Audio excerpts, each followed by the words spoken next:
Have you ever wondered why people disagree with you when you know very clearly that you're right?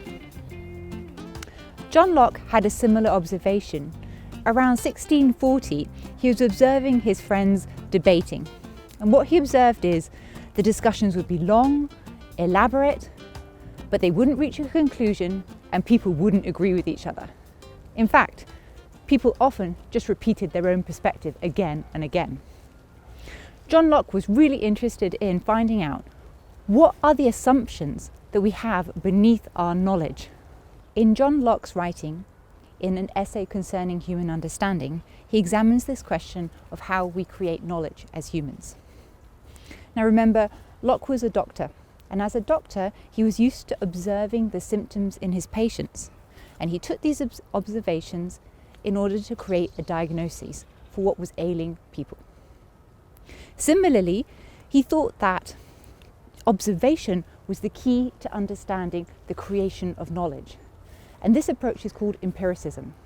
For Locke, all of our information comes from our senses. When he looked at the material world, for example, this tree, he noticed that it's a substance that's outside of our head. And then in our minds, we make a pale imitation, a pale copy of the external world. This is sometimes called copy theory. So for Locke, the human being is a cupboard, empty and waiting to be filled with experiences, and that is how we create our knowledge.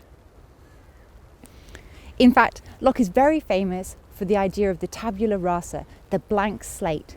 He believed that children are born with absolutely no prior knowledge. And this had a revolutionary impact on education. Locke believed that our potential is boundless with the right educators. So, the question is, how do you convince people of your perspective? Well, for Locke, quite clearly, you would need to give them the best possible evidence in the real world in order to educate them.